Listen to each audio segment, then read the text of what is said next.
Olá, somos a equipe de residente da UBS Oswaldo Damin. Hoje vamos falar um pouco sobre a prevenção do câncer de mama.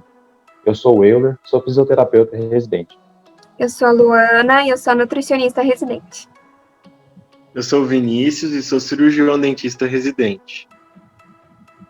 O câncer de mama é a primeira causa de morte em mulheres no Brasil e corresponde a 25% dos casos novos de câncer a cada ano no mundo e 29% dos casos novos de câncer no Brasil. 1% desse total são casos que se desenvolvem em homens. Esses dados nos mostram a importância da campanha que tem todo ano do Outubro Rosa. A origem do câncer são causadas por mutações genéticas. Nesse gráfico, à esquerda, esses 95% que estão em rosa representam as mutações causadas por causas adquiridas do ambiente e hábitos de vida. Já esses 5% que está em verde são as mutações hereditárias, aquela que o pai e que a mãe passa para os filhos, geneticamente. E alguns fatores ambientais no câncer de mama que influenciam o seu aparecimento, que predispõem ao aparecimento do câncer de mama, são o consumo de bebidas alcoólicas, o uso de contraceptivos hormonais, reposição hormonal pós-menopausa, alimentação, sedentarismo, obesidade e sobrepeso, exposição frequente à radiação e à substância química. A alimentação está entre os 3 principais fatores ambientais que exercem influência sobre os nossos genes e, consequentemente, se vamos ou não desenvolver determinada doença. Imagine que as nossas células são interruptores de luz e os alimentos são responsáveis por acionar ou desativar esse interruptor. A informação dessa doença ainda está no seu DNA, mas através do estilo de vida você a silencia. Sendo assim, você não está destinado a desenvolver nenhuma doença, só porque carrega essa informação hereditária. Agora eu vou explicar para vocês um pouquinho sobre a formação do câncer. Os fatores carcinogênicos eles vão estimular o aparecimento e o crescimento dessas células tumorais. Então vai estar dividido em 3 estágios. O estágio de promoção, que é onde vai vir os agentes promotores dessas células, e o estágio de progressão, que é onde essas células vão se multiplicar descontroladamente, se juntando e chegando ao 3º estágio, que é a formação do tumor, que é onde ocorre o acúmulo dessas células cancerígenas. As células da mama elas vão sofrer a influência desses fatores, se transformando em células cancerígenas. Então, 30% dos casos de câncer poderiam ser evitados com a adoção de hábitos mais saudáveis, como evitar bebidas alcoólicas, a reeducação alimentar, que é uma alimentação saudável, a prática de exercícios físicos, a manutenção do peso do corpo e também amamentar. Todos esses fatores vão evitar a instalação do câncer de mama. Diante disso, é ideal que se tenha o controle do peso corporal, pois o excesso de gordura vai estar relacionado com alterações metabólicas hormonais, a resistência à insulina, maior inflamação sistêmica crônica, o acúmulo de toxinas. Esses fatores vão aumentar o risco de desenvolvimento do câncer de mama. Bom, e qual que é a sua base alimentar hoje, né? A Organização Mundial da Saúde recomenda que a gente consuma em torno de 400 gramas de frutas e hortaliças ao dia. Então, aqui embaixo a gente consegue ver essas imagens que demonstram para nós a quantidade que daria esse valor, né, de 400 gramas. E a gente consegue ver que não é muito, né? Não é difícil de estar alcançando essa quantidade por dia. Então, é só se atentar ao fato mesmo de criar essa rotina alimentar, de consumir frutas, verduras e legumes diariamente, a gente consegue estar alcançando essa quantidade que é recomendada pela OMS com mais facilidade. Bom, aqui eu tenho uma lista, né, coloquei uma lista para vocês de alguns alimentos que se destacam por terem uma poderosa ação antioxidante, tá? Ou seja, eles combatem os radicais livres, né, que são os responsáveis por estar danificando as nossas células saudáveis. Então, é isso que esses alimentos possuem em comum, a sua poderosa ação antioxidante, tá? Então, a gente tem ali o exemplo dos hortifrutis roxo azulado, no exemplo as uvas, né, O repolho roxo entra nesse exemplo.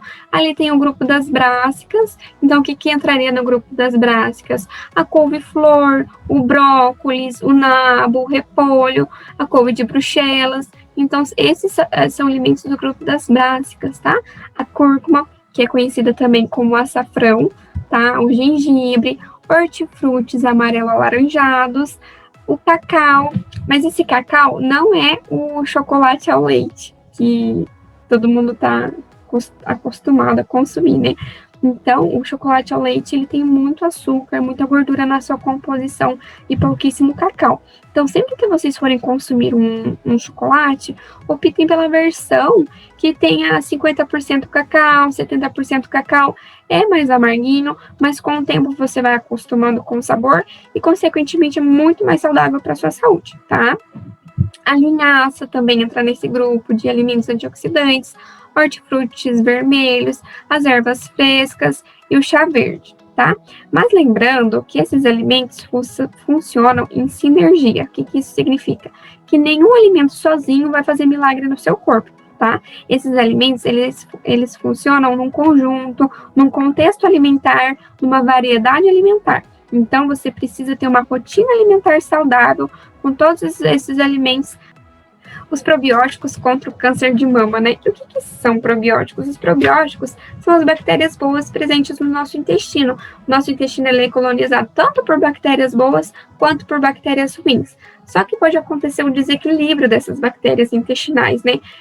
Que pode estar aumentando o câncer de mama, que é quando acontece o aumento das bactérias ruins, né? E o que pode estar causando o aumento dessas bactérias ruins? O uso de medicamentos como antibióticos, alimentação pobre em fibras e ricas em gorduras e açúcares, tá? Então, a gente precisa estar estimulando a produção de bactérias boas, né? E não causando esse desequilíbrio. Então, onde que a gente pode estar encontrando esses probióticos, né? Que são as bactérias boas? Em alimentos como leite fermentado, iogurtes, chucrute, kefir de água ou leite, kombucha, e também pode ser através de formulações, né, manipulados, e daí o nutricionista ou o médico pode estar te prescrevendo. E também a gente pode estar ingerindo as fibras prebióticas, né, que a gente chama de como se fosse uma comidinha, né, uma comidinha das bactérias boas do nosso intestino, que são as fibras alimentares mesmo, né, biomassa de banana verde é um exemplo, a batata doce, a aveia. Então, a gente consumindo esses probióticos, esses prebióticos, a gente acaba deixando o nosso intestino mais saudável, tá? A gente deixa um intestino feliz. E o intestino feliz, ele contribui para a nossa saúde no geral. Por exemplo, fortalece a nossa imunidade, realiza a digestão e absorção adequada de nutrientes, faz a eliminação de toxinas cancerígenas e também estimula a morte de células tumorais e também diminui a inflamação corporal. E aqui, vocês sabem o que esses alimentos possuem em comum? São alimentos considerados alimentos ultraprocessados. Na verdade, a gente nem precisa se chamar de alimento. É chamado de produto alimentício, né? Porque quem produz é a indústria, né? Então, esses alimentos são feitos da indústria. A indústria visa o lucro e não a qualidade alimentar do consumidor, certo? Não a saúde do consumidor. Então, a indústria alimentar, ela visa apenas o lucro. E esses alimentos, eles são compostos praticamente apenas de açúcar, sal, gordura, certo? Esses alimentos são ricos em aditivos químicos, conservantes, corantes, então são péssimos para a nossa saúde. Já existem estudos que mostram que o alto consumo de alimentos ultraprocessados e com muita frequência, né, eles induzem sim ao desenvolvimento de câncer, tá? Então a gente precisa evitar o consumo destes alimentos. Bom, infelizmente a gente tem os agrotóxicos, que é a parte negativa de estar consumindo os alimentos naturais. Infelizmente a gente não tem controle sobre isso. Eles são classificados como possíveis substâncias carcinogênicas em humanos. Tá? Em 2018, um estudo demonstrou que populações que tinham como base alimentar alimentos orgânicos apresentavam risco reduzido de câncer, quando comparados com aqueles que consumiam em grande parte os alimentos tradicionais. Então, infelizmente, no nosso país existem substâncias que são liberadas, né, no uso para o plantio, que em outros países já foi proibido. Então, a gente não tem muito controle sobre isso, né? E o que fazer, então? A princípio, é não acreditar em alguns mitos, né? Algumas coisas que é afirmado. Por exemplo, dizem por aí que bicarbonato tira o agrotóxico do alimento, que o carvão tira o agrotóxico do alimento, água sanitária, ou então você retira a casca. Tudo isso é mito, tá? O agrotóxico, ele fica intrínseco no alimento, então não tem como retirar. Então, o que a gente pode fazer? Qual que é a saída que a gente tem, né? Consumir os hortifrutis da estação, tentar fazer as compras nas feiras livres que acontecem no seu município, certo? Aquela feira do produtor rural, sabe? E também, sempre que possível, né? Consumir preferencialmente os orgânicos. A gente sabe que tem um custo mais elevado, mas quem tem condição, né? Conseguir fazer optar por esses alimentos orgânicos é a melhor escolha a se fazer, tá? Você tá escolhendo mais saúde para o seu corpo. Então, não tem segredo, né? Iniciar pelos simples. Quantos produtos industrializados você consome por dia? Tá? Faz uma listinha aí e analisa o rótulo. Sabe a tabelinha nutricional? Do lado ou embaixo tem a lista de ingredientes. Dá uma analisada nessa lista de ingredientes. O nome seguido de número. Tem palavras difíceis de pronunciar? Tem siglas? Então, se tiver tudo isso, exclui da sua alimentação, exclui da sua casa. Esses alimentos você não pode estar consumindo com frequência, tá?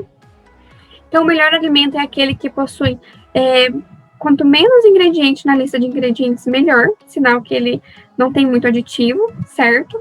E, claro, sempre prefira alimentos in natura e minimamente processados, né? Alimentos naturais, na sua forma natural. Optar sempre por frutas, verduras, legumes, alimentos integrais, grãos, sementes. Então, a nossa alimentação precisa ter essa base mais natural. Eu espero que vocês tenham gostado, tá? Foi só um pouquinho, né? A gente quis passar um pouquinho sobre a prevenção do câncer de mama, né? A alimentação, ela tá muito envolvida nisso e espero que vocês tenham gostado. E qualquer coisa que vocês precisarem, é só procurar a gente na UBS Oswaldo D'Amico.